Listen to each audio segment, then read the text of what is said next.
I never expected betrayal to arrive as pixels. The first time I saw myself in that video, laughing, kissing a stranger in a hotel lobby, I felt my stomach drop, even though I knew it wasn't me. The clip was perfect. Too perfect. Until I caught the frame where my necklace split light the wrong way. That sapphire had a fracture, a scar no AI could reproduce. Still, the comments piled up. Friends went silent, and my husband's family didn't defend me. Instead, my mother-in-law slid divorce papers across the marble counter as if truth could be deleted with a signature. At first glance, my life looked flawless. Every Sunday, Judith, the matriarch of the Mercer family, would insist on a family photo before brunch. The dining room, with its long mahogany table and chandeliers that dripped crystal, became a stage set for a kind of perfection people online craved. My husband Evan would rest a hand on my shoulder, Brooke would tilt her head just enough to look approachable, and Judith herself would raise a champagne flute like a queen bestowing favor. Then the photos went onto social media. Captions about family values, comments about elegance, strangers hashtagging us as its year marriage goals. I played my part with a smile so well rehearsed that sometimes I fooled myself. Around my neck, the sapphire necklace glowed, its blue so deep it seemed endless. Judith had given it to me on my wedding day, her words syrupy and rehearsed. A Mercer wife should wear something that holds history. I thanked her, of course, even as I noticed the thin fracture that cut across the stone. It was invisible to most eyes, a private secret between me and the gem, but I wore it anyway. Perhaps I thought that imperfection made it honest, a flaw more trustworthy than the perfect smiles that surrounded me. Then came the video. I was tagged on a dozen platforms before I even woke up. Rachel Mercer, laughing in a hotel lobby, hand entwined with a man I'd never seen, kissing under the harsh glow of security lights. My heart stopped, then tried to restart in stuttering bursts. I replayed it again and again. The woman looked like me, moved like me, even tossed her hair in the same impatient way I did. But when she bent forward, the necklace around her neck glimmered too perfectly. No fracture, no scar. That tiny absence told me what algorithms couldn't. It wasn't me.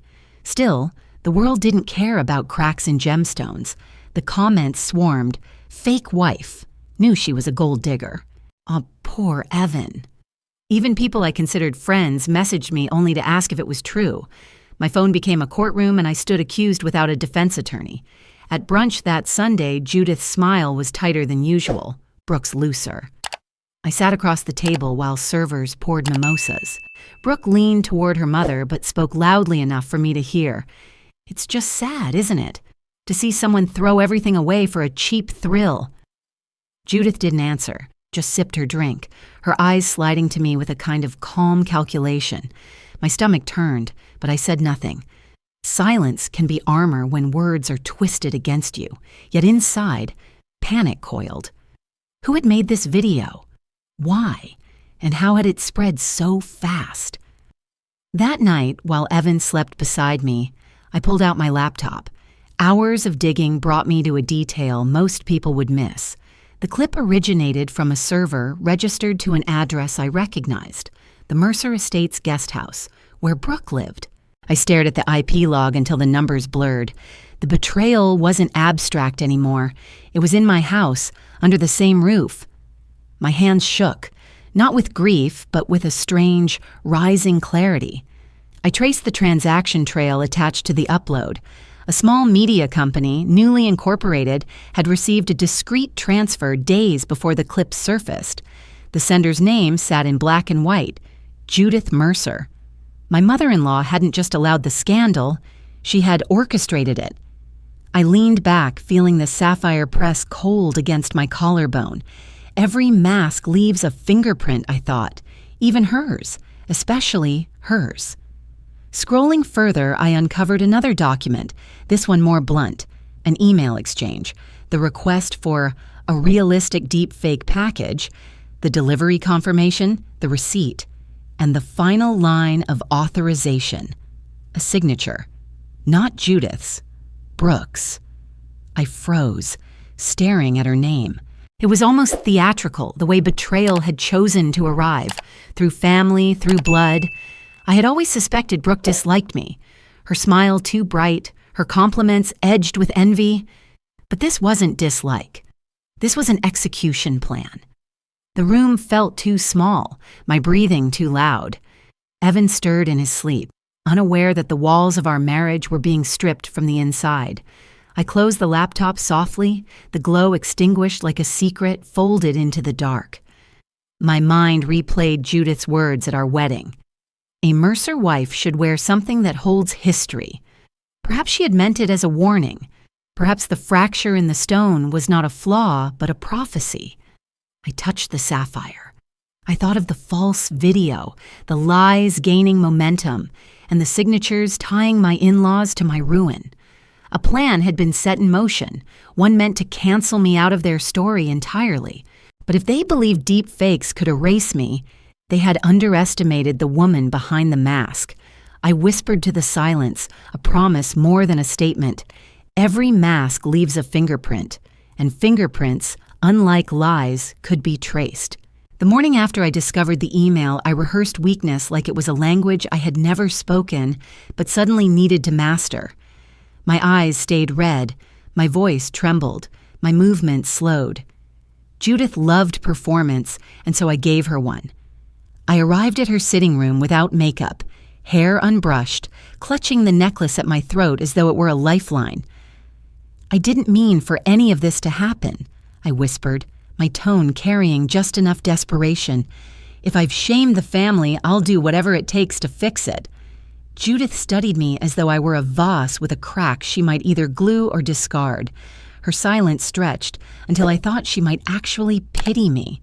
Then she smiled, thin and sharp. "Admitting fault is the first step toward redemption, Rachel. Perhaps in time you can prove you're worthy of our name again." Brooke smirked behind her teacup, satisfaction leaking from every gesture. They believed I was beaten, that the deep fake had stripped me of all power. In that moment, their victory made them careless. Judith bent to pick up her purse, and as she shifted, something slipped free, a small black USB drive tumbling to the carpet. Neither she nor Brooke noticed as it rolled beneath the coffee table. I let my breath hitch, feigning a sob, then lowered myself to the rug as if searching for composure. My fingers found the USB before my tears dried. I pocketed it with a movement so slight it could have been mistaken for wiping my face. When I left that room, head bowed, they believed they had won. In truth, the war had only just begun. That night, I slid the USB into my laptop. Inside were files labeled with initials and numbers, spreadsheets encrypted but not beyond my skill. Columns of dates, amounts, and wallet addresses filled the screen, crypto transactions that stretched back years. The sums were staggering. Millions siphoned from what the public knew as the Mercer Foundation for Children. The charity banquets, the auctions, the heartfelt speeches, all camouflage. My pulse quickened. If these records were authentic, Judith hadn't merely plotted to destroy me. She had been stealing under the guise of generosity, laundering the family's name with stolen kindness. The sapphire at my neck caught the lamplight, fracture flashing like a signal. Every mask leaves a fingerprint and a trail. I needed help, but the kind of help that understood shadows. That night, I reached out to someone I swore I would never contact again, Marcus Hale. Once we had been rivals in the fintech world, competing for contracts and pride.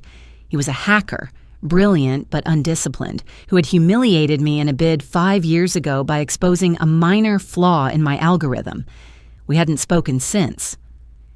When his voice came through the encrypted line, it carried both surprise and amusement. "Rachel Mercer, didn't think I'd ever hear from you. What's the catch?" "I have data," I said, steadying my voice, "and I need to prove it's real. In exchange, you'll get to crack the most powerful family on the East Coast wide open." A pause, then a low whistle. "Now you've got my attention." Within hours, he confirmed what I already suspected. The crypto trail was authentic, the laundering deliberate, the fingerprints undeniable. The Mercer's empire of respectability stood on a foundation of digital theft. But Marcus also warned me, you can't drop this lightly. If you go public without protection, they'll bury you before you can say fraud. You need leverage, and you need allies. I stared at the scrolling ledger on my screen, the numbers glowing like embers in the dark. Each transaction was a weapon, each timestamp a bullet. The very tools they had used to erase me could now erase them. For days, I played the role of the disgraced wife in public. Downcast eyes, hushed apologies, silence at family dinners. Meanwhile, at night, Marcus and I traced every coin, every shift from wallet to wallet. The deeper we dug, the clearer the picture became. Judith had funded the very media company that produced the deepfake with laundered money. My destruction had been purchased with stolen charity funds. The irony nearly made me laugh. At the next brunch, Judith congratulated herself for how well Rachel is learning humility. Brooke tittered, adding a barbed joke about how at least I had learned to stay quiet. I smiled faintly, the smile of someone too broken to fight. But inside, I was already holding the detonator.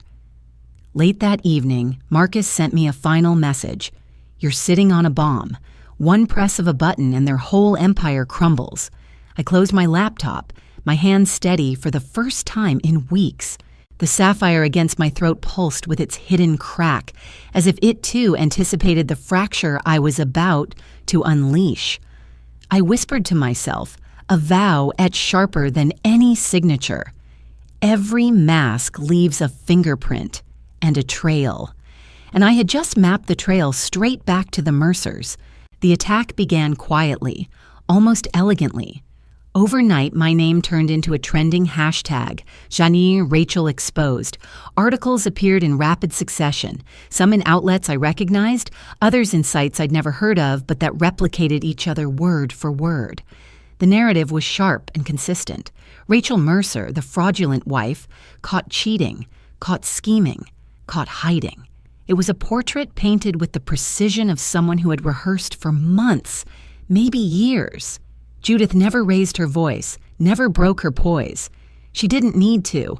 An army of bots did it for her, swarming every platform, filling every comment thread with accusations and pity for Evan. Screenshots were shared as gospel, deep fake clips reposted until they looked like truth, my silence recast as guilt.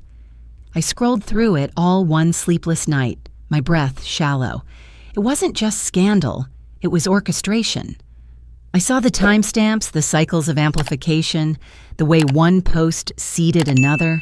This wasn't chaos, it was choreography. Judith hadn't improvised. She had built a machine. For days, I tried to find comfort in Evan, but when I looked into his eyes, I saw the hesitation. One evening, he closed his laptop and said softly, "Rachel, if there's something you need to tell me, now's the time." His tone wasn't accusing, but it wasn't defending either. It was the voice of a man building distance. "I've told you the truth," I whispered. "It's not me in that video. You know me." He looked away, and the silence that followed was louder than any accusation. In that moment, I realized Judith's plan had worked. She didn't need him to accuse me. She only needed him to doubt. That night, as he slept, I stared at the ceiling and felt the walls pressing in. My marriage was slipping like water through my hands, and the harder I tried to clutch it, the faster it drained. I decided to fight back. Marcus and I prepared a controlled leak, a small portion of the crypto trail, enough to hint at financial misconduct without revealing my hand completely. We pushed it anonymously to a journalist known for biting into corruption stories. I imagined the headlines: Mercer charity in question, millions missing. I imagined the world finally tilting in my favor. Instead, the backlash was instant and merciless. The journalist published the data but framed it as the desperate retaliation of a disgraced wife. Commentators mocked me for dragging the family name through the mud. Even reputable outlets called it a clumsy smear campaign. The narrative snapped back against me like a whip. The more I tried to claw at truth, the more they painted me as unhinged. Evan didn't speak to me for 2 days, moving through the house like a ghost. When he finally did, his voice carried a weight I couldn't lift. "If you keep this up, Rachel, you'll destroy yourself. Maybe that's what you want." And I wanted to scream, to shake him, to make him see. Instead, I nodded, my throat too tight for words. Then came the second betrayal, crueler than the first. In the middle of my unraveling, a familiar name appeared in the metadata of one of the deep-fake contracts. At first, I thought it was coincidence, some clerical trace, but the evidence stacked too neatly. Clara, who had been my closest friend in college. Clara, who had shared dorm rooms and heartbreaks, who had once called me her sister. She had become a consultant for high-profile digital campaigns after graduation, and now her fingerprints were all over the lab that had created the fake video. She had signed off on the deliverables, supervised the edits, billed for the hours. I sat at my desk, numb. Of all the betrayals, hers cut deepest. Judith's malice I expected, Brooke's envy I understood. But Clara had no reason, no grudge, unless money had replaced loyalty, unless friendship was just another contract to be broken. The floor seemed to tilt beneath me. My chest ached as if the fracture in the sapphire had spread to my ribs. The consequences came swiftly. The tech incubator where I'd been advising suspended me, citing reputational risk. My access to professional accounts was revoked overnight. Messages from colleagues went unanswered. In the eyes of the industry I had once thrived in, I was toxic, radioactive. One by one, doors closed. Projects were reassigned. Invitations disappeared. Even Marcus grew distant, wary of being pulled down with me. I stood in the wreckage of my life and saw the reflection of myself in the darkened screen of my laptop. Eyes hollow, jaw tight, a stranger staring back. "What if fingerprints vanish?" I whispered. The phrase clung to the air, fragile and dangerous, because if fingerprints vanished, if every mask could erase its trail, then maybe Judith had already won. Maybe truth itself had no evidence left to stand on. And I, Rachel Mercer, wife, daughter-in-law, professional, was already disappearing with it. The night of the gala glittered like a diamond, polished to perfection.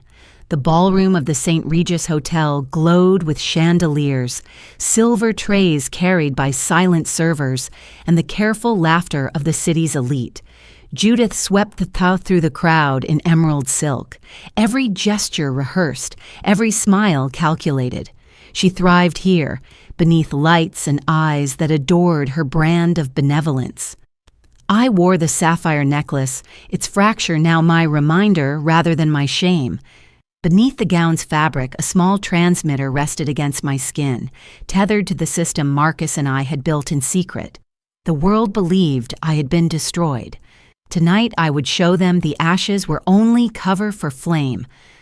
When the program began, Judith ascended the stage. She welcomed donors, praised generosity, and hinted at record-breaking pledges. Behind her, a massive LED screen displayed images of children in need, classrooms rebuilt, smiling faces purchased by stolen millions. Then came my moment. I stepped forward, microphone in hand, voice calm but carrying. Before the next pledge, I'd like to share something with you, a demonstration of truth. Judith's smile faltered for the first time, though she quickly masked it with a laugh. "My daughter-in-law is very passionate about technology," she told the crowd. "We'll indulge her." The screen behind us shifted. A video played, the same deep fake that had ruined me. Gasps echoed across the ballroom as my image kissed a stranger in a hotel lobby. But this time, the playback slowed. Frame by frame, distortions emerged. My necklace appeared flawless where the real sapphire was fractured. The lighting failed to match natural shadows. Marcus's AI detection overlay highlighted every inconsistency, the algorithm exposing manipulation with merciless precision. "This," I told the audience, "is what was used to destroy me." Then the screen cut to black. When the image returned, the figure in the video was no longer me. It was Judith. The same hotel lobby, the same stranger, but now her face occupied the frame. The crowd gasped again, some stifling laughter, others whispering in disbelief. Marcus had engineered the reveal with precision. First the proof that the clip was false, then the undeniable fact that anyone could be made into prey. Judith's voice cracked as she hissed into the microphone, "This is an outrage." But the room had already shifted. Eyes that once adored her, now narrowed in suspicion. If a fake had been used to destroy me, who had the power and motive to commission it?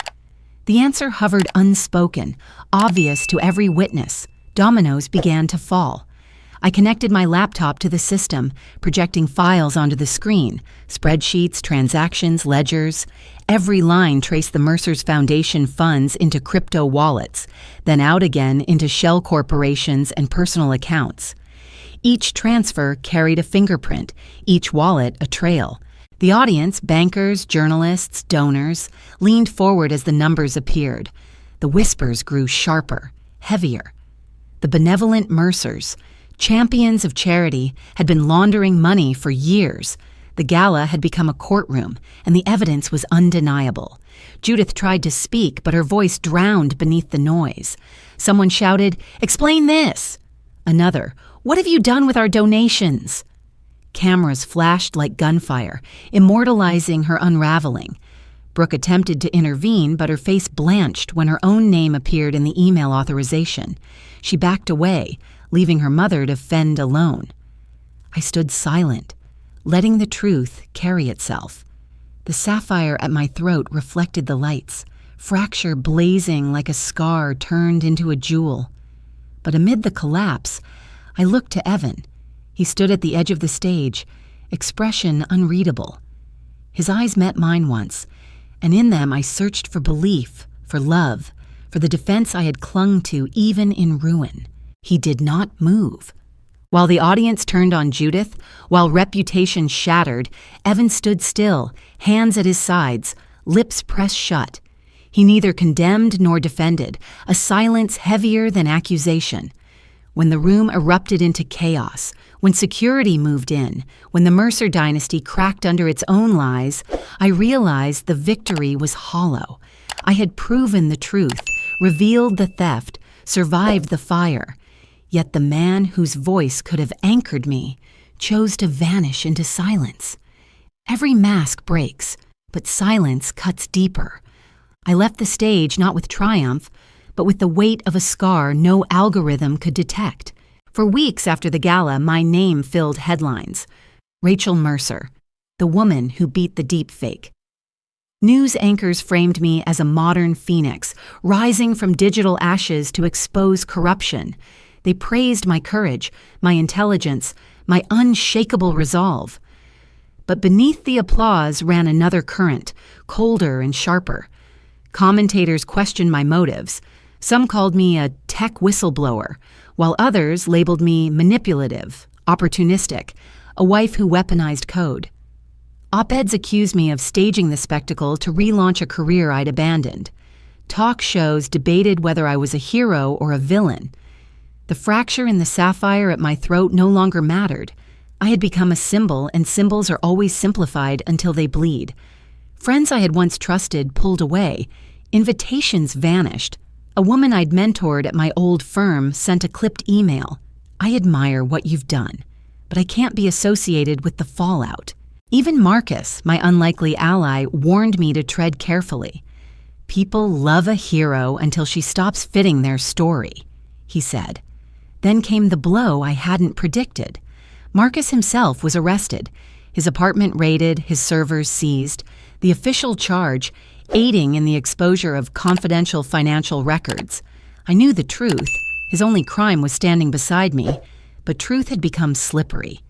Seeing his face on the news, handcuffed, I felt the ground tilt again. The system wasn't just resisting me, it was consuming anyone who touched me. The micro cliffhanger became a landslide. One evening, while scrolling through the chatter online, I saw a thread that chilled me more than any headline. Posts revealed a coordinated effort by a massive social media corporation, the very platform where the deepfake first spread. Leaked memos showed executives knew the video was false, but allowed it to trend because scandal drove engagement, and engagement drove profit. My humiliation had been monetized, my pain turned into revenue streams. The enemy was larger than I had imagined. Judith had lit the match, but the platform had fanned the fire into an inferno. I should have felt vindicated, confirmation that my suffering was no accident but design. Instead, exhaustion pressed down like a weight I couldn't lift. How could I fight something so vast? Then the betrayal cut deepest of all. Evan appeared in a press conference standing before a wall printed with the logo of that same social media giant. His suit was immaculate, his hair trimmed to perfection. Cameras adored him as he spoke of restoring trust and rebuilding family honor. When he smiled, the world cheered. The contract was clear. He had signed on as a spokesperson, trading his face for the family's redemption. He was the husband defending legacy, the dutiful son protecting his mother. He had chosen them over me. I watched from the quiet of my apartment, the television's glow casting him in saintly light. The man I had once loved was now the polished puppet of the machine that had destroyed me. Truth is useless without loyalty. The phrase struck like a blade. I could build algorithms, trace blockchains, uncover ledgers. But none of it mattered if the one person I needed beside me chose silence, or worse, complicity. That night, a knock rattled my door. When I opened it, 2 federal agents stood under the dim hallway light. They handed me a crisp envelope stamped with authority. I unfolded it slowly, already knowing what it contained. A subpoena. The words blurred as I read. Unauthorized access to private financial data, violation of cybersecurity statutes. The same evidence I had gathered to reveal the Mercers' crimes was now being turned against me. My weapons had been rebranded as crimes. The fracture in the sapphire glinted under the hallway light, mocking me. Victory had been mine for a moment, but the price of power was still coming due. I closed the door with steady hands, though my chest felt hollow. The gala had burned the Mercers' reputation, but the real system, the empire of platforms, contracts, and silence, was untouched, and now it wanted me on trial. The echo of Evan's smile at that press conference lingered longer than any applause. The subpoena sat on my desk for 3 nights before I made my decision.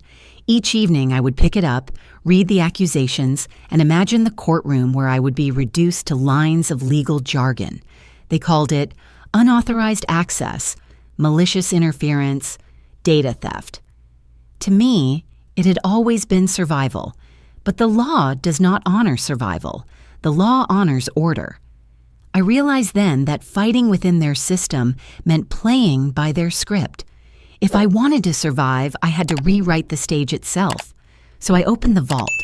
Marcus had helped me build it before his arrest, a dead man's switch disguised as a cloud archive.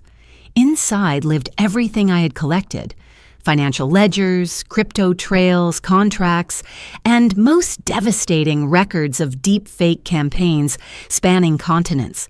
Politicians silenced with fabricated scandals, journalists destroyed with manufactured shame, ordinary citizens turned into pariahs for entertainment. My story was not unique, it was a pattern. At midnight, I released it all. The files cascaded into the world like broken glass, scattering across a marble floor, impossible to sweep away. Every server, every mirror, every torrent carried pieces of the truth. When I woke, chaos had already bloomed. Morning anchors shouted about the Mercer leak, a name I hadn't chosen but which now branded me. Hashtags shifted from Huanju Rachel exposed to Wise expose the system. Crowds debated in city squares, congressmen demanded hearings, and tech giants scrambled to disown the very platforms they had built. The reality shift was dizzying.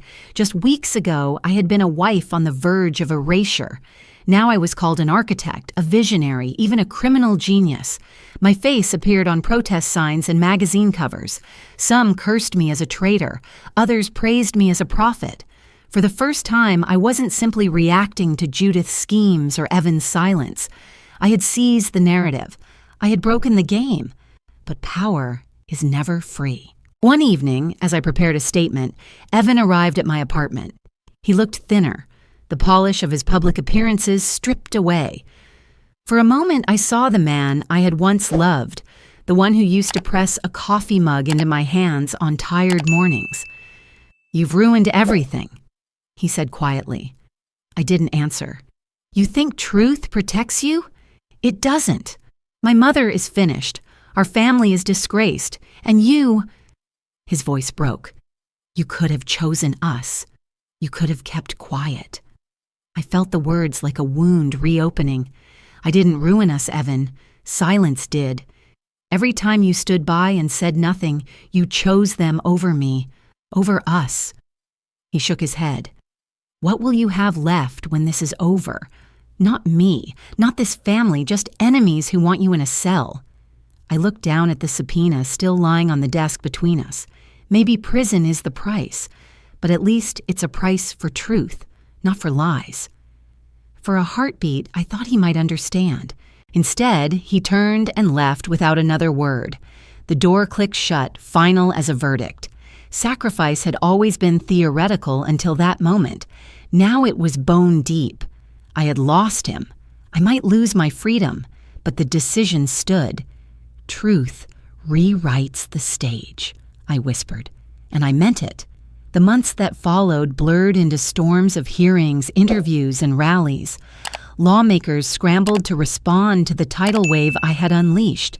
The Deepfake Transparency Act passed in a flurry of urgency, mandating watermarks on synthetic content, independent audits of social media platforms, and criminal penalties for manipulation campaigns. Some called it the Rachel Law, though I never asked for that honor. I testified before Congress, not as a victim, but as an expert. My words, once dismissed as hysteria, now shaped policy. I spoke of fingerprints and trails, of how every mask could be traced if we demanded it. I argued for transparency as a shield, not a weapon. Judith never recovered. Brooke vanished from society pages, her name now synonymous with deceit. Evan continued his contract with the social media giant, his face smiling on commercials, while mine appeared on protest banners. We had chosen different loyalties, and the divide between us had become a canyon. I rented a modest loft downtown, filling it with books, servers, and silence. I no longer needed the Mercer mansion, nor the approval of its matriarch. What I carried was heavier and more permanent. The knowledge that I had shifted something larger than myself. One afternoon, months later, I took the sapphire necklace to a jeweler. He examined the fracture and suggested replacing the stone entirely. I refused. Instead, I asked him to inlay a thin band of platinum along the crack, framing it rather than hiding it. When he finished, the jewel gleamed with its scar preserved, not erased. It was more beautiful for its imperfection, a truth that refused to be polished away. That evening, I stood before my mirror, fastening the necklace around my throat. For years, I had looked into that glass and seen a role: wife, daughter-in-law, scapegoat, whistleblower. Now, for the first time, I saw only myself. Not perfect, not broken, whole. I smiled. The world outside was still fractured, still dangerous, still manipulated by those who thrived on silence. But something had shifted. A new order had begun, one built not on flawless images but on scars acknowledged, flaws illuminated. I had lost love, home, and peace. Yet I had gained something rarer, the ability to define myself beyond their scripts. The game wasn't over. Games never are. But the rules had changed, and this time I had written them.